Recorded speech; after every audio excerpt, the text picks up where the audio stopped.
The views expressed and the opinions given by the individual host and their guests do not necessarily reflect those of Para X, its affiliates, or its sponsors. Oh, hell no! Whatever. The following program contains opinions expressed by the Dead Zone. If you find this broadcast offensive, lighten up, candy ass. What? Oh my gosh. It's a radio show. Hell yeah! That's what I'm talking about.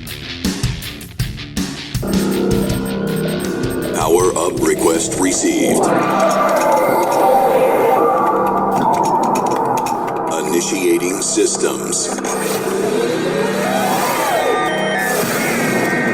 Powering up transmitters. Welcome to the Dead Zone. Wait a minute. Kill this.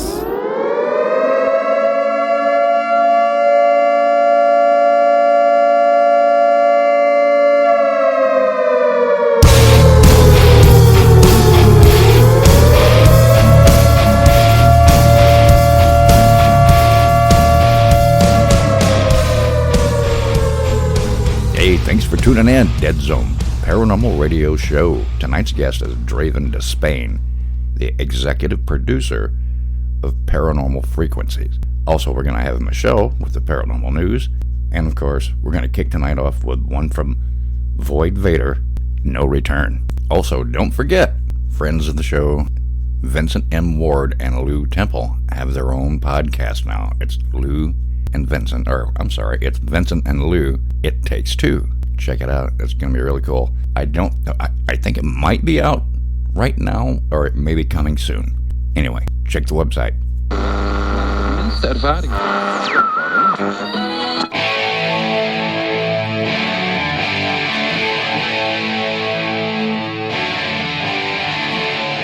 Are you in a band or know of a band that is currently unsigned and looking for airplay for free? We want to hear from you.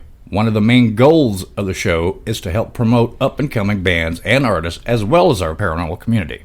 Getting your name out there can be tough, especially these days. Shoot us an email, deadzonebooking@gmail.com. If your music fits our genre, hard rock, 80s, 90s metal, and new metal, we want to help.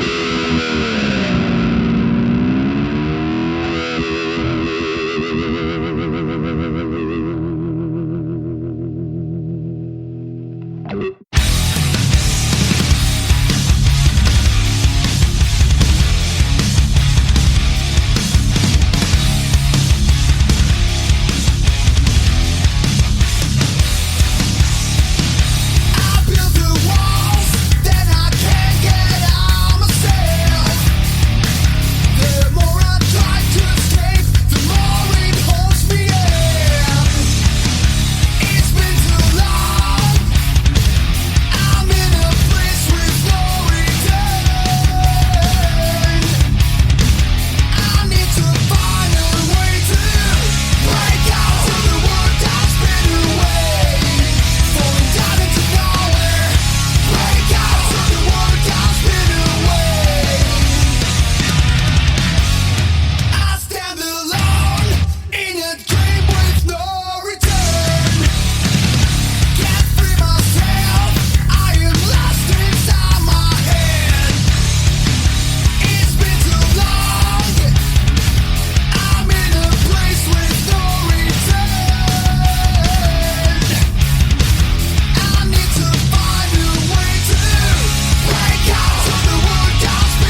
of you to stop what you're doing and listen.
This is Rick McCullum of the Hollywood Ghost Hunters, and you're listening to The Dead Zone. Dead Zone, WDZRDB, worldwide.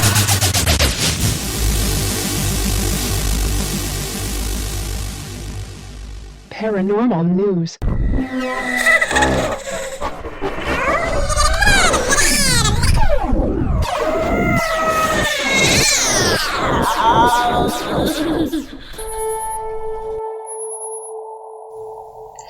Welcome to this week's episode of Paranormal News. So on Coast to Coast AM, I found an article here about using hypnosis as a tool to communicate with spirit guides and understanding spiritual realms. Okay, so the person that they were speaking with goes by the name of James Schwartz. And he goes on to say that in hypnotic sessions with his clients who were communicating directly with their guides, he's gleaned much information about such things as the afterlife, karma, parallel planes, and healing. When we die, the spirit continues on and experiences other realms and dimensions, he detailed.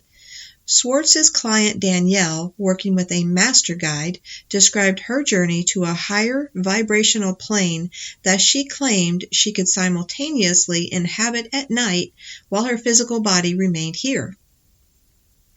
This led Schwartz to explore the idea that our spirits can experience parallel lives and multiple planes of awareness as we go about our daily existence.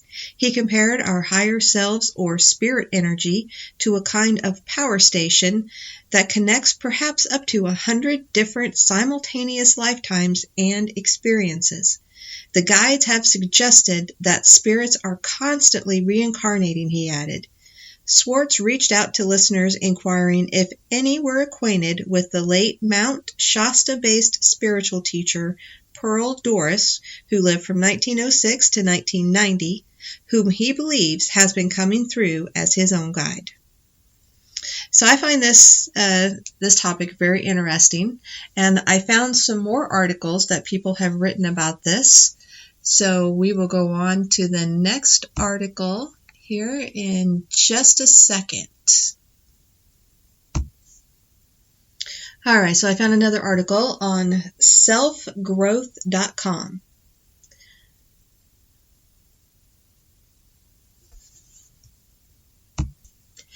The article is called Meet Your Spirit Guides. It's written by Michelle Baudry.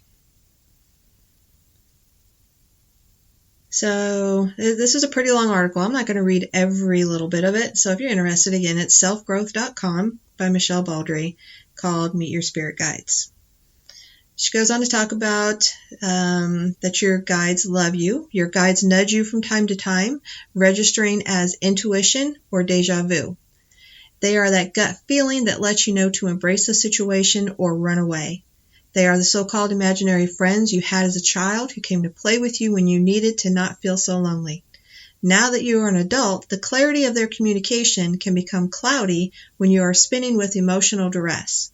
Sometimes when you need them the most, you may feel the least receptive to their help. Please understand that this phenomenon generates from the human side only. Your guides always desire to help you. When you are ready to open a crystal clear channel of communication, they are right there with bells on. They love you. That is their job. From angels to zoo animals. So you may be pleased to know that angels prevail as spirit guides, and your odds of having several angels looking out for you is high indeed. Keep an open mind when meeting your spirit guides for the first time. In years of helping clients meet their guides through hypnosis, I have known spirit guides to appear as angels, pulsing lights, councils of 12 in white robes, 2- and 4-footed animals, alien life forms, and every description of human being imaginable, and so forth. Your guides may be a he, she, it, or they. Having a small group of several guides is common, yet you might have only one. No matter what visual form your guides take, they can and will readily communicate directly with you. So your options: you can visit a psychic reader and have them describe your guides to you. They'll be happy to deliver messages back and forth since the reader, not you, experiences them directly. With hypnosis, you have direct communication. Or you can use methods that include years of meditation, near-death experiences, and highly illegal non-prescription drugs. Do you have years at your disposal to learn meditation, or do you want answers now? Do you really want to tempt death? Do you trust hallucinogenic street drugs? I assure you there is a better, safer option, and that is hypnosis. So she goes on here and talks more and more about hypnosis. Like I said, I'm not going to read every little bit here to you. I'm going to go on down here. What hypnosis is, please understand that the feeling of being an individual is a necessary part of experiencing a human lifetime. And for that experience, we need a conscious mind as well as the spiritually connected subconscious mind. Your conscious mind filters out the interconnectedness of all energy in the universe expressly so you can have your human experience of being an individual.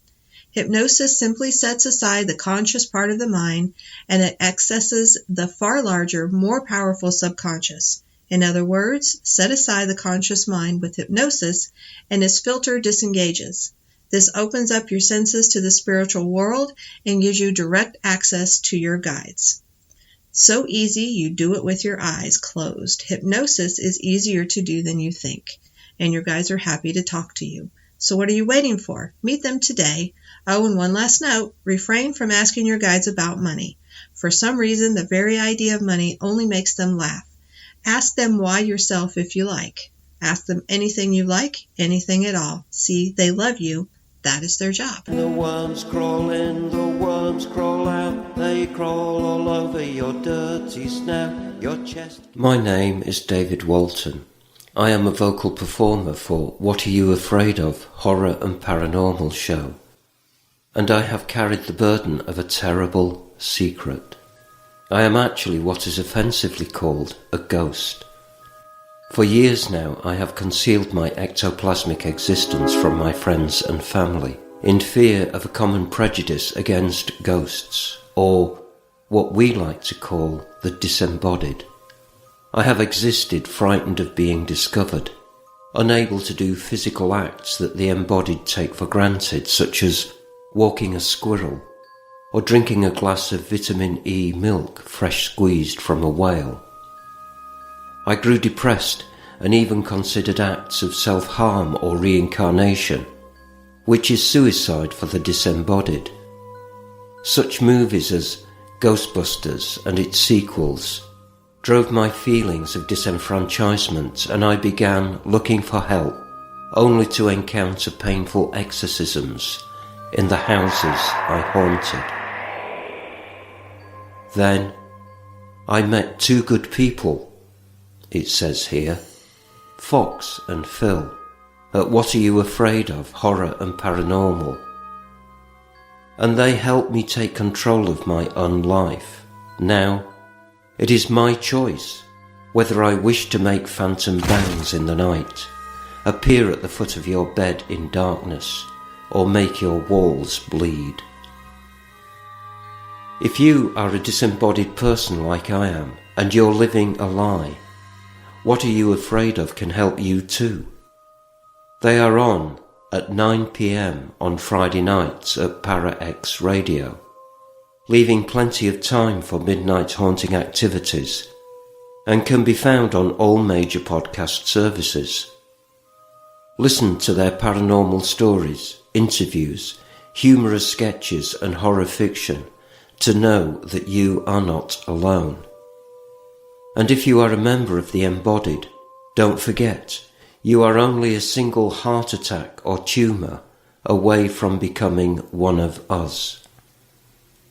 This is David Walton. See you on the other side. Or as I call it, this side. And that is the end of a perfect day.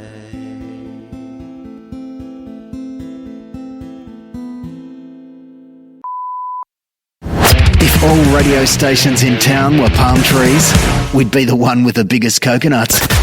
Now, here are the one, the only Dead Zone. Okay, let's give Dravin a call. Hello. Hey, how you doing, Lee? How you doing, Dravin? I'm sorry about this. We had like a 8-second delay in audio, so I apologize for that. But how are you, sir? I'm doing pretty good. Thanks for asking. All right. I know you're on set, you said, right? I'm sorry? You said you're on set tonight right now? Oh, yeah, I will be soon. Yeah, we're going to be filming in the woods. Filming in the woods, okay.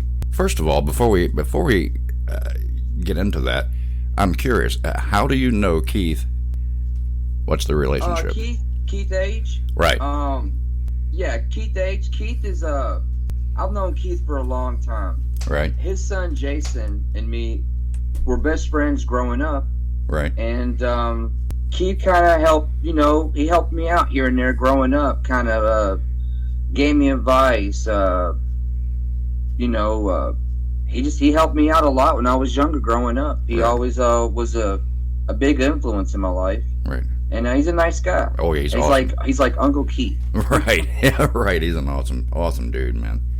So you're going to be filming. Yeah, he's always been really kind to me. Right.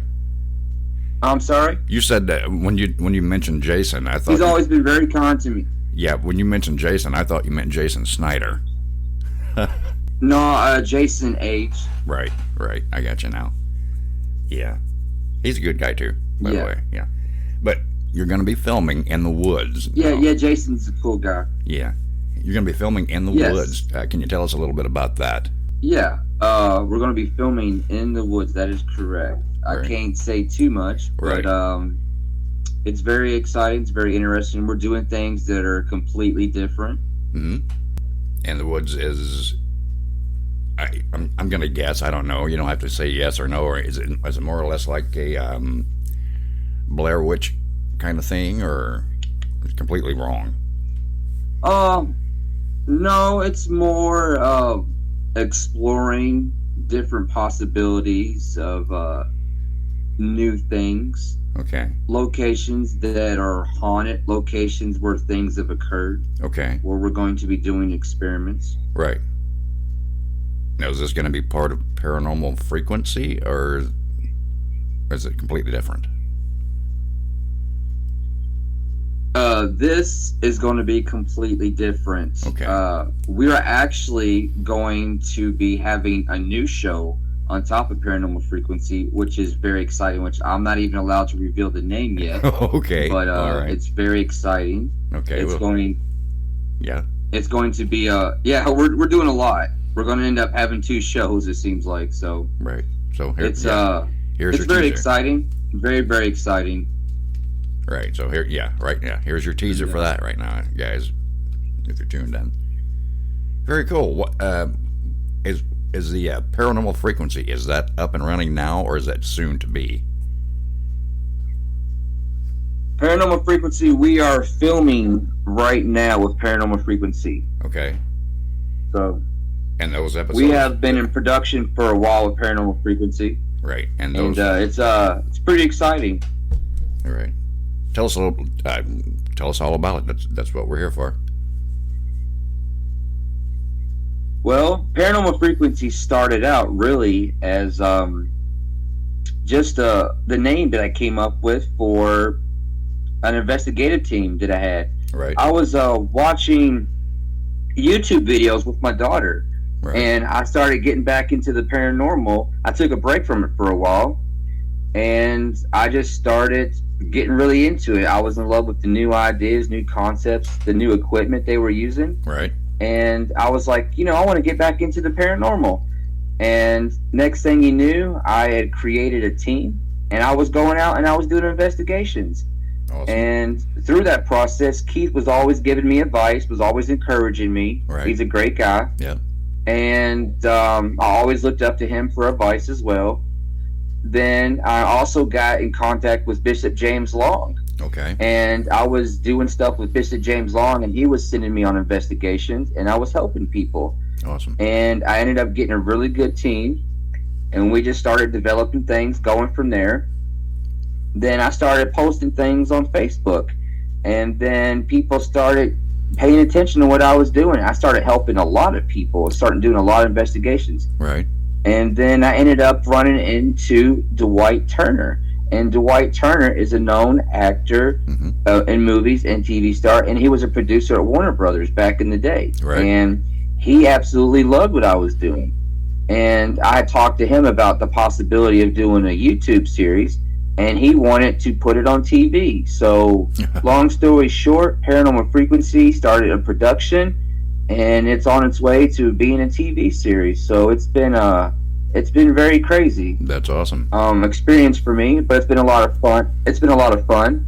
But I always I always remember the people that helped me. Right. And I'm very fond of Keith, and he's a great guy. Yes, and he's done a lot too. And you know, he used to be an officer, and I was an officer for a while too. So it's kind of like he's influenced me in a lot of ways, so to speak. When I was younger, I was kind of doing my own thing, and he was like I said, he was like an uncle or a father figure to me, and he always treated me right and always helped me out. So getting into the paranormal just seems like I'm following in his footsteps a little bit, but more so, it's just something that I've always been into myself. Right. I love the paranormal. Recently, after having some life and death experiences, I started experiencing things that I just can't explain. And working with different people, I realized that I wasn't crazy. I was actually seeing things and hearing things. Right. And then I used that to start helping people. And I've helped a lot of people. And I'm glad that I've been able to do that so far. Absolutely. You know what would be awesome is if at some point. What's that? If at some point on your show you can have Keith come in on an investigation with you, that would be cool. I would love that more than anything. That would be awesome. That would be amazing. I would love that. And plus his wife, she's amazing too. Yeah. I love them. You know, that would be so much fun. It'd be so cool to do something like that. I know that he's working on his show. He's been doing that for a while, and I'm excited. I can't wait to see it. Right.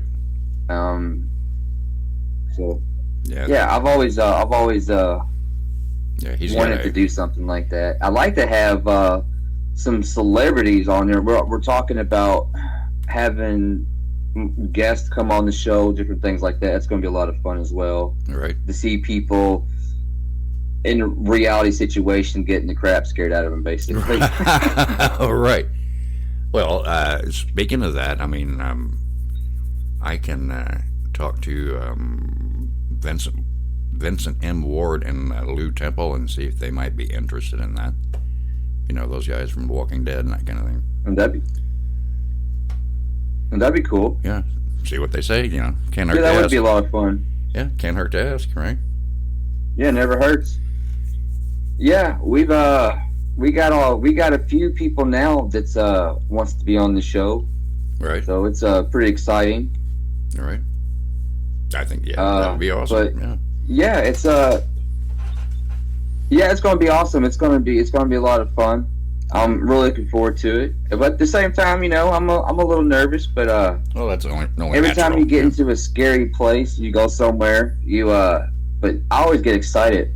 I used to be a professional illusionist and escape artist. Right. And I was always putting myself in scary situations, it seems like on purpose. So it seems to be my comfort is to put myself through stress. Right. Well, there's nothing wrong with that. So, yeah. When you were... Yeah, well, you know... Go ahead. Oh, no, you're fine. Go ahead, sir. I was just going to ask, going back to you being a investigator, one of the things that we ask everyone on here was, what was your most memorable encounter, and what is your favorite go-to piece of equipment? Okay, well, I really like EVPs, sound recordings. Right. I really like full spectrum cameras. I love full spectrum cameras. Right. I've had a lot of luck with EVPs. Right. Some people like spirit boxes. You know, I'm iffy on them, but sometimes there's stuff that you can't explain with them. Right. But I love thermal cameras too. I love thermal cameras. Right. They're pretty fun equipment. I've had some good experiences with REM pods, things like that, but I like the classic EVPs. Right. And full spectrum cameras. That's just my favorite. Right. Keep it basic. My craziest experience has probably been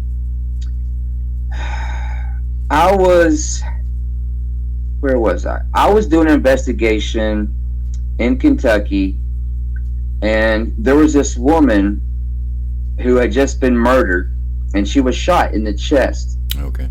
And it was pretty sad experience what happened to her. Mm-hmm. And we were there doing an investigation, and I seen this black shadow figure, and this smell. It was like a sulfur campfire smell. Yeah. And we were doing an EVP session, and then it said it wanted us to die. And that was pretty scary for me. Right. And yeah, it was pretty scary because it was a lot. And then also, they kept turning our lights off on our cameras. Mm-hmm. So I said, if there's a spirit here, turn this light off at the count of 3. And it turned the light off on command, so it was an intelligent haunting. Yeah. And I've had my name called several times before. Right. That's always freaky when your name's called. Right. I had a crazy experience at Hell's Gates at Casey Cemetery, which was very disturbing. Mm-hmm. I seen something that I can't explain there, and I heard some things that I can't explain that just gets underneath your skin. That's just a creepy place in general. All right. And but to be honest, out of all the places that I've been to, the scariest experience that I really truly had was on my own property in my woods. I live on 2 acres of Indian burial ground out here in Fort Knox. Okay. And I seen something. Yeah, I hear howling. I see shadow figures. I see all types of different things that I can't explain. But one night I was there, and I seen something, I kid you not, that it had to be at least 8-9 foot tall. It was this shadow figure. Okay. And it had these, I don't know what I can explain it. I have a photo somewhere, I'll send it to you, where I'm in the woods, and you can see these 2 red glowing eyes staring back at me. Okay. And it's hard to explain. It's just, if you're getting on top of a roller coaster, and you're about to go down the hill, you know you're going to be okay, but in that moment, you're just scared to death for that couple seconds. Yeah, right. It felt like that, but it wouldn't go away. You know, I was just scared. Right. And that's probably the scariest experience that I've had. I've had things thrown at me. I've been scratched before, but my mind I mentally tried to block out the fear and just try to wrap my head around what was going on. Right. I'm religious. I believe in God, but I'm also scientific. So my mind scrambles back and forth trying to understand what's going on here. Right, right. And but that was probably one of my scariest experiences, to be honest, because you're out there and you don't know what to do or what's going on. How do you protect yourself against something like that? You know, I know Keith's had bricks thrown at him, things like that. You know, that stuff's pretty scary. Right. So, very cool. I don't know, what's the scariest thing you've ever experienced? The scariest thing I've ever, well, like you said, you've heard your name called, right? No.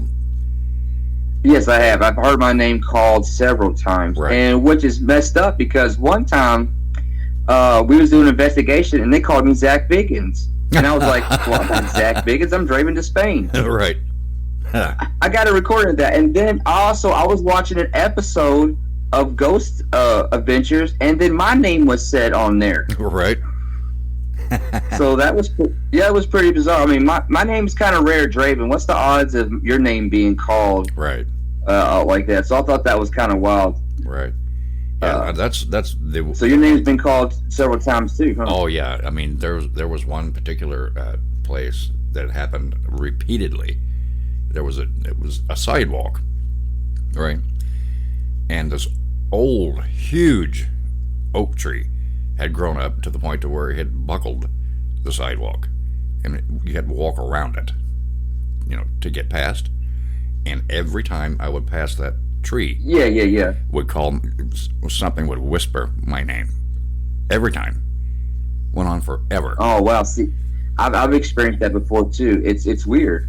Yeah, and you know, no one around, not even close, and like it got to, at first it really shook me, but then it became kind of second place, kind of normal. You know what I mean? Like, okay, well, here we go. Just here, like that, and you know, I just got to where like, hello, and just walk on. You know, that was yeah, it's pretty wild. it's scary because you heard it, you can't deny it, especially when it's your own name. It's right, in the same place. You want to know who it is, because that's the thing. You never really know who you're talking to. You never really truly know who you're talking to, and that's the scary part. You got to be careful, right, what you're doing, because you don't know. Right. You have no idea who you're talking to. Right. That happened to me at Hell's Gate. The tree that's got the smiley face on it. Yeah. It happened there. Yeah. It's terrifying. Yeah, and it wasn't like a normal whisper voice. It was like kind of deep and scratchy. Kind of sinister. It was scary. Yeah, I know what you mean. Because the first thing that pops in your head is there someone there behind the tree that's going to get me? Because people hurt people. So that was my biggest fear, is that there's someone behind this tree that's going to kill me. Right. But there's nothing there. Then the fear builds up even more, because you're like, what was that? What was that? Right. But then it becomes commonplace, though. I mean, if it happens so many times, you get used to it. Eventually, it quit for some reason. Who knows why? But it got to the point where, okay, I'm going to walk by that tree, guaranteed someone's going to say Lee, and it went on for a while. But that's wild. Because Lee's my brother's name. Oh, really? Huh. Lee, my brother Lee. Good old Lee. Good old Lee. Yeah. That's really the scariest thing. That's the thing that's really scared me. I mean, I can go into investigations and different things and scare myself. Just normal. Oh my God, I'm going on this. Oh, it's dark in there. It's scary, and work myself up into a frenzy for no reason, right? But that kind of thing, the tree thing, that really. That bothered me for a while. That's about it. Michelle always says that would bother me too. Michelle's always told me that I'm too close-minded, which maybe I am, but I think for some reason that kind of helps when we're together doing an investigation, because she is on the far side and I'm on the other far side, and we try to come together to figure out what's going on. Spiritually and scientifically. Yeah, that's kind of how I am. My mind wants to wrap around it. I've experienced something when I was about 15 years old that changed my entire life. Me and my mother, which my mother is also good friends with Keith, and we all knew each other for a long time. It was an experience. I was living out there by McNeely Lake, out in the Okolona area, and I was going to Moore High School. And my mom was washing dishes one evening, and she said, "Dravin, come here, look at this light." And I'm like, "What light, Mom? I'm playing video games. Leave me alone." Yeah. Well, outside in the window, the window in the kitchen where she's washing the dishes was facing the woods. And over the top of the tree line was this glowing ball just floating in the air. Right. And we didn't know what it was. So, of course, I ran out there. My mom's out there chasing after me. But when you were outside, there was no wind. There was no noise. The earth has like natural sounds at night, like crickets, the wind, dogs. Just has noise. Right. There was no noise. It was dead silent, and there was this smell in the air, like ozone, like high voltage, and burnt motor oil smell. It was bizarre. Really? And there was like pressure on your body, like if you was underwater in deep water. It was weird. Huh. And the dogs weren't barking. Nobody. It was just dead silent. And this ball landed in a field, and I sound crazy. I've talked about this on radio before, but me and my mother, the only thing I can describe was it looked like an extraterrestrial that got out of this ball, and it walked around in the field, and it got back in, and it took off. And I can't unsee what I've seen, and it changed my whole life perspective. After that, I became obsessed with alternate science, with Tesla coils, Van de Graaff generators, Marx generators, anything that I could experiment and work on, because I had seen it with my own eyes. I knew that stuff was possible, and I just became fascinated with it, and obsessive, to be honest. And it changed my whole life, and I think that was kind of really my first true paranormal experience that changed my life. Right. And kind of took me on this journey off and on through my life. But when I was a little kid, I would hear my name whispered, and I would have like stuff touch my shoulders here and there, but right. I guess I just kind of ignored it, because what are you supposed to do in that situation? You know, I just let it go. But as I've gotten older, like I said, everything I've been through, I can't ignore it. I can't deny it anymore. So I decided to do something with it. Right. Well, good for you. And now here I am. I'm executive producer of an upcoming TV show. Awesome. And I'm able to help people. And I'm going to be able to travel and do things I've always wanted to do. Right. And looks like I'm going to be able to like follow and do things that Keith's done. Mm-hmm. And it's just really exciting to me. And I'm grateful to have this opportunity. And Absolutely. I hope that in return I'm going to be able to help people and encourage people to try new things, because we need to do new things. When it comes to the paranormal experiments, we need to try new things, do different stuff. Mm-hmm. See, that was when I did magic. I loved Chris Angel, because Chris Angel took magic to the next level. He changed things. Right. And I think when it comes to the paranormal, we need to not be so grounded and try new things. Right. It never hurts to try new things to see what the outcome can be. Right. I agree. So that's what we're doing. We're going to be doing different things that haven't been done before. And it's really exciting, because some of the results that we've gotten are mind-blowing. Cool. Very cool. Again, though, it would be and awesome. it's pretty funny, because Dwight. Again, it would be awesome. It'd be awesome. I would love to have Keith on an episode. Yes, buddy, man, it would be so cool. That'd be awesome if you came on an episode. That'd be cool. That'd be cool. Just let us know, whenever you want us. But, I mean... And, but Dwight's the skeptic, but he's actually been touched before in an investigation. He can't wrap his mind around it. Left a mark on his neck, everything. Oh, really? We have security footage where he jumped out of his chair at a restaurant. We was actually at, what is it? To be honest, my mind's throwing a blank, but it was, it happens. Was it Ruby's Bar and Grill? Okay. Down there and by the bowling alley in the South End. I believe that was the place. Okay. That was pretty wild. That was the first time that we was doing a spirit box session, and instead of actually getting something coming through the spirit box, they were turning the spirit box off, like on command, and turning it back on. I never experienced that before. That was pretty wild. That is interesting. So that was an intelligent. Yeah, it was there, and it was interesting. Right. I believe I said, like, if you're a female that died here, turn the box off. Right. And it turned off. And then I said, if you want to still talk, turn the box back on. And the box came back on. I thought that was bizarre. Yeah. I had never experienced that before. The craziest EVP I ever got was somebody cussing. That was pretty. I don't know. I get that sometimes. I've done some of those deprivation sessions. Those can be scary, especially if you're in the dark and you're blindfolded, and then you hear things. Oh yeah.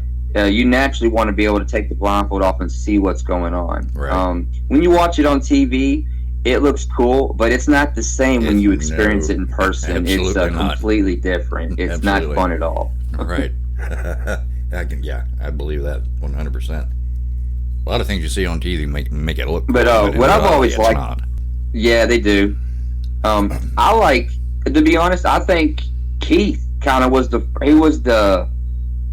a legend when it came to working on his new ideas.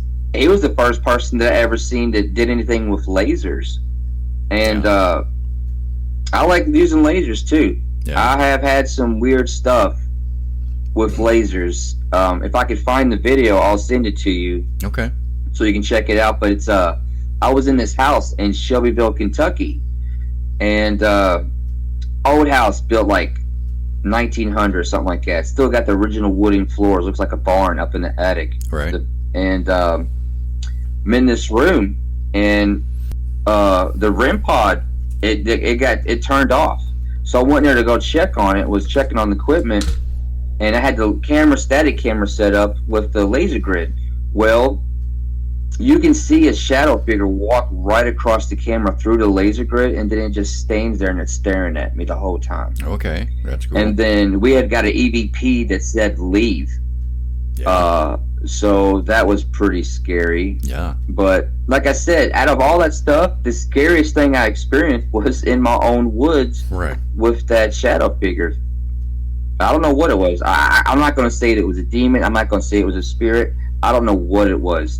But there was something there, and it scared the crap out of me. Right.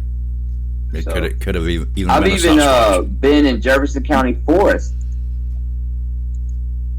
Yeah, that could have. And I've experienced what some people believe was Dog Man. I had I got audio and a body cam footage of me in the woods and something walking towards us. You can hear it walking, and there's like this growling sound. Yeah. And I know that there's rumors about cats and cougars in the woods and stuff, so I didn't know what it was, so I ran my ass off. Right. Yeah, if it was a big cat, you could tell it. Yeah, it was that was pretty wild. Yeah, if it was a big cat, you could tell the difference. Yeah, I like exploring caves and the woods and abandoned places, things like that, where a lot of people don't like going because I've seen things. Now you got to think, the world is millions of years old, okay? Yeah.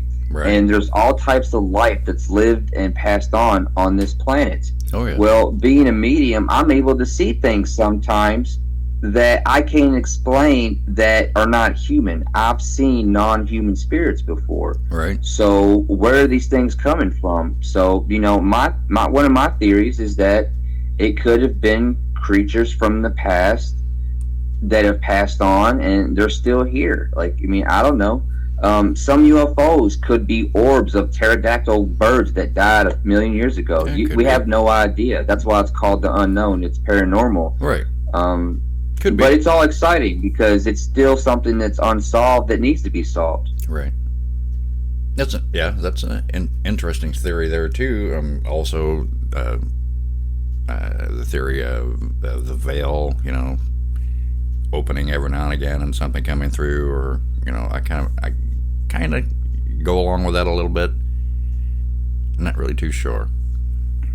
Yeah, you have no idea. There could be, you know, I've always wondered, like when you're in a haunted places or like Waverly Hills, and you would smell like breakfast, or you would hear like someone in the kitchen cooking. Yeah. Why would a dead person be cooking breakfast? You know, so that you have to question things like that. Is there portals of time, and we're interacting, and we're getting like residual hauntings or from the past, or what's going on there? Right. So you know, those are questions that are yet to be unanswered. It's just theories. Right. Well, Dravin, we're running out of time. What we're hoping to do is with some of the. Go ahead, buddy. Oh, you go ahead, man. You're fine. I was just gonna say. Oh, I was just saying. You know, I'm just hoping with some of our new experience and things that we're going to be doing, we're going to be able to hopefully get some answers on what's going on. Absolutely. Okay, again, we're running out of time. Dravin DeSpain, you guys, Paranormal Frequency coming soon. Plus, he's working on tonight in the woods, right? And the new show coming up we can't talk about. Yes, that is correct. And the new show coming up that we can't talk about. Yeah, I apologize. about that, guys. That I can't talk about it too much, but I will keep you updated. All right. On everything that's going on with that. Okay, and we're gonna have you back and too. It's gonna be awesome. Okay, we're gonna have you back and get Keith on there, and we would love to be part of it as well. As you know, whenever you want us, just let us know. Oh, I would love that. That would be an amazing. That's one thing I've always wanted to do, was go on an investigation with Keith. That's something I've always wanted to do. It would be cool. Very cool. All right, Dravin, we thank you very much. You guys go check him out. Paranormal Frequency. You have a good night. You too. That'll be paranormalfrequency.com when it comes out, right? Yeah, you can go to paranormalfrequency.com to check for updates. There you go. And stay tuned, guys. You're going to love it. All right. Good night. All right. You guys have a good night. Hello, this is Christopher St. Booth, and you're listening to The Dead Zone.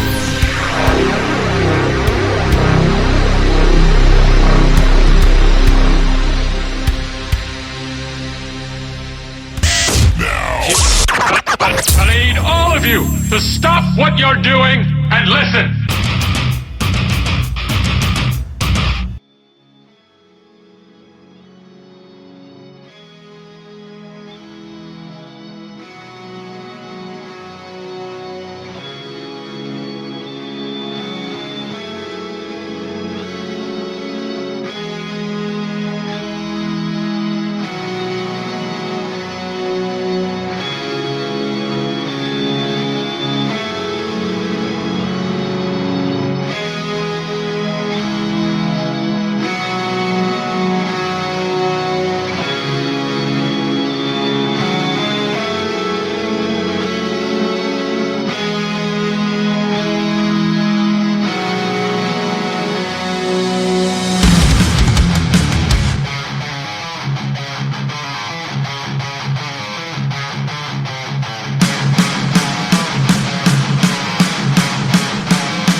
If you've enjoyed this episode, share it with your friends.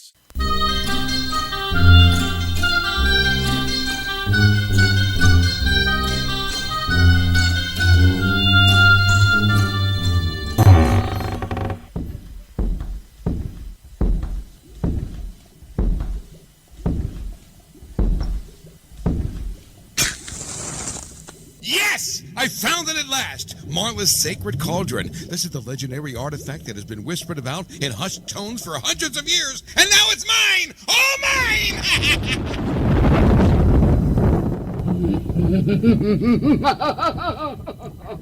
Who dares defile the sanctity of my castle walls? Step away from the cauldron, you impertinent, muddy-mettled maltworm. Never! I've spent half my lifetime trying to discover your age-old secret of stirring the cauldron! Oh, for Merlin's sake, that's no deep, dark secret. Just tune into the Para X Radio Network Thursday nights at 9 o'clock Eastern for more cauldron stirring than you can shake a wand at. Oh, well, in that case, I guess I don't need to take up any more of your time, so I guess I'll be going! Not just yet. We've got a little unfinished business to take care of.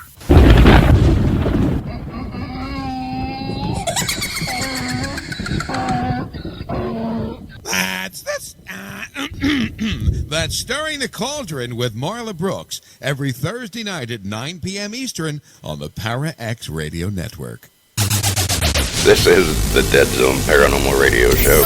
Thanks for listening.